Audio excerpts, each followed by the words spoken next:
Silent Sports Night. I'm Jamie Hale, the host of the 3-hour-long night, filled with high-quality, fast-paced action brought to your eager ears and emotional eyes. The gorgeous panel alongside me will bring live updates on anything happening in the biggest games tonight. So, without further ado, I think it's time I introduce these wonderful wits and twits. From my left, correspondent on the Liverpool vs Real Madrid game is Baxter Wilson, known for his quick humour and Harry Potter cosplay, which we can see on show now. To his left is Alex Isaacs, clearly the strongest in the panel, giving updates on the tough matchup of Eintracht Frankfurt against Napoli. Following the big matches of importance, we move on to the Papa John's Trophy semi-final between Plymouth Argyle and Cheltenham. Reporting on the game is Ethan Moss-Wills, who was told he was plus-sized by Victoria's Secrets in his modelling application. To us, it's just over the top. And to finish off the lineup with the most exciting game I'll ever have the chance to introduce, it is none other than Norwich against Birmingham. Alex Worth has had 15 coffees in the last half hour just to stay awake for kickoff. Bless his poor little heart. So lads, what are we going to expect tonight? Baxter? I'll move on now from being a little bit upset. Sorry, I've been a little bit stingy. I'm a Spurs fan. I know, boo me if you need to. We lost 1-0 to AC Milan last week. I'm still not over it. Josh, I was going to say, please keep that smile all day. It's nice to see it when you're in those cold and treacherous conditions at the moment. But now we stick in the cold ends of Salisbury and we go live now to Reece Barrett. How are you doing?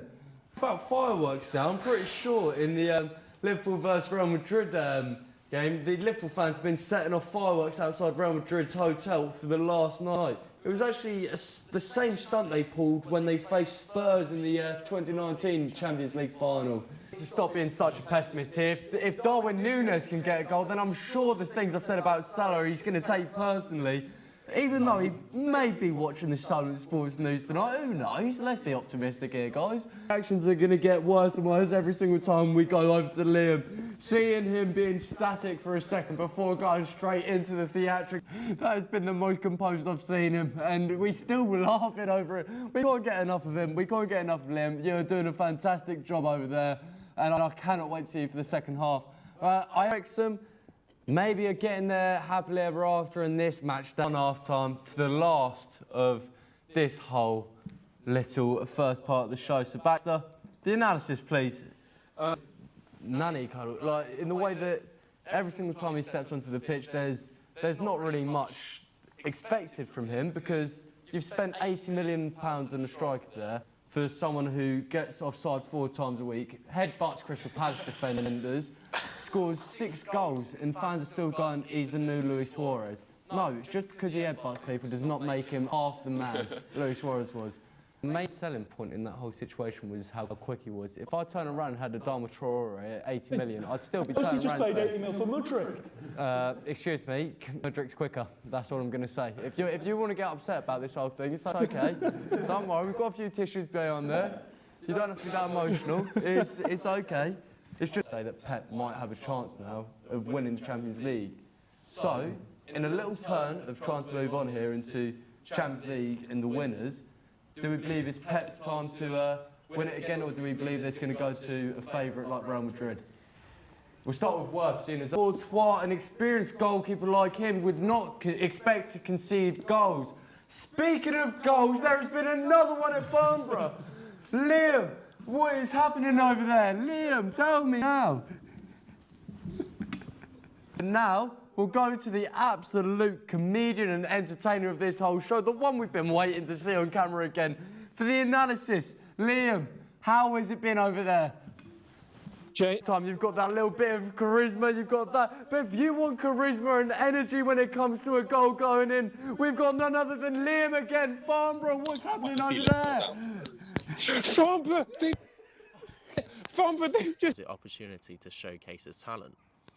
On an overcast, foggy morning in Cobham, we sat down with Cam and discussed his journey into playing cricket at the A's. Probably 2013.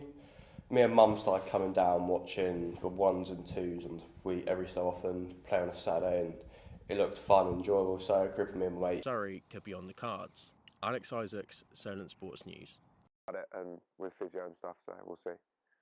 A demanding last season could be the reason Harry Warner has picked up the injury. Despite the pain, there is still an upside to this. Yeah, it's going to affect it definitely. I think like at the moment I can only really bat. I can't really field or bowl. Committee group a bit more. I think there's now 8 of us. Obviously last year there's only sort of 2 or 3 of us, so it's definitely going in the right direction. Baxter Wilson, Sunderland Sports News. Sports in the country despite being around for centuries. Southampton has multiple venues across the city, perfect for the casual and the serious player. Sunderland Sports reporter Jamie Hale travelled to one of the venues, Rocket Ronnie's, to speak with a certain up-and-coming star. Someone he's only met recently that gives him inspiration to be better. Oh, of course. Players like yourself, Ronnie O'Sullivan.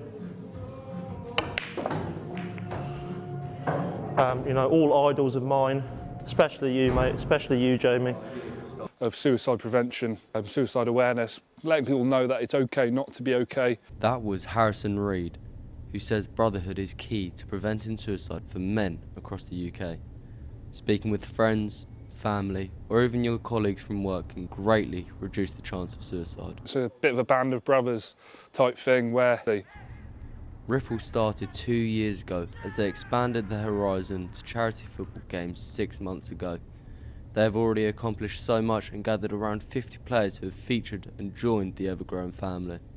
So Ripple started through Alice Hendy talk, and it's just really good. 90 minutes of football is 90 minutes away from some of the demons that we may have in our day-to-day life. One person dies every 90 minutes, a number Ripple are working hard to reduce.